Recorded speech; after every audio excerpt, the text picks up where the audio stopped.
મુંબઈમાં સૂર્યદેવની પત્ની ભગવતી રાંદલ માતાનું મંદિર આવેલું છે, જ્યાં નવરાત્રિમાં ભક્તો દર્શન માટે ઉમટી પડે છે.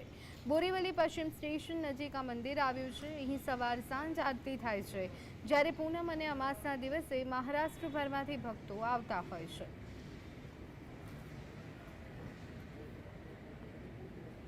બોરીવલી ચિખલવાડીમાં અહીં ભગવતી રાંદલ માતાનું મંદિર આવેલું છે. કહેવાય છે કે મુંબઈ મહારાષ્ટ્રમાં ખૂબ જ જૂજ મંદિરો માતાજીના છે.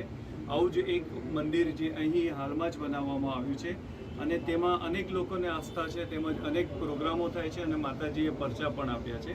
આપણી સાથે જે ભાઈ અહીં આ મંદિર બનાવ્યું છે અને જેમને સપનું આવ્યું હતું તેમની સાથે વાત કરીશું.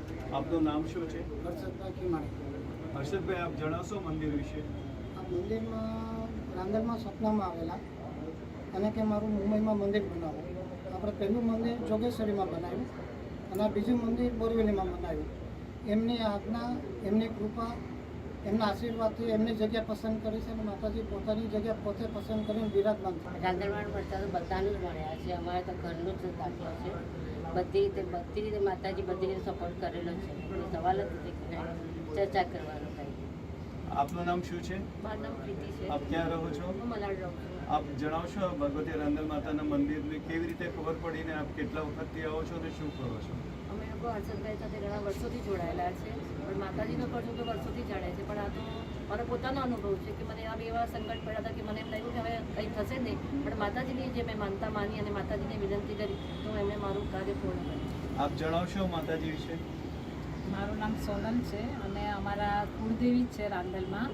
અને દર વર્ષે અમે પૂનમમાં વાસાવડની બાજુ અમે દર્શન કરવા જતા હતા, પણ હવે માતાજી જ પોતે સાક્ષાત અહીંયા બિરાજમાન થઈ ગયા છે, એટલે અમને દર પૂનમે અહીંયા દર્શન કરવાનો લાભ મળે છે. મંદિર ભલે નાનું છે, પરંતુ અહીંના લોકોની આસ્થા બહુ જ મોટી છે. અહીં દર પૂનમ અને દર અમાસે અનેક જાતના કાર્યક્રમો થાય છે, જેમ કે કહ્યું તેમ ભંડારો થાય છે, અમાસના દિવસે બ્રહ્મભોજન થાય છે અને બીજા કાર્યક્રમો પણ થાય છે. હાલમાં જ બનેલા મંદિરની ખ્યાતિ હાલમાં મહારાષ્ટ્રભરમાં ફેલાય છે અને અહીં તમામ ધર્મના લોકો અને ખાસ કરીને ગુજરાતીઓ, ત્યાં બોરીવલી વસ્તી જે ગુજરાતીઓનો ગઢ કહેવાય છે, ત્યાં આવી અને માતાજીના દર્શન કરી અને ધન્યતા અનુભવાય છે. આજથી શરૂ થયેલી નવરાત્રિના પર્વમાં અહીં શું વિશેષ કાર્યક્રમો અથવા કઈ આરતી શું થાય છે? સાંજે આરતી થાય, સવારે આરતી થાય છે અને માતાજીનો શણગાર કરવામાં આવે છે, માતાજીનો ભોગ ધરવામાં આવે છે. તો આપે જોયું કે જે રીતે અહીં નાનકડું મંદિર પરંતુ વિખ્યાત બની ચૂક્યું છે અને હજી પણ આ વિખ્યાત બનશે. તો ગુજરાત સમાચાર ટીવી ન્યૂઝ મુંબઈ.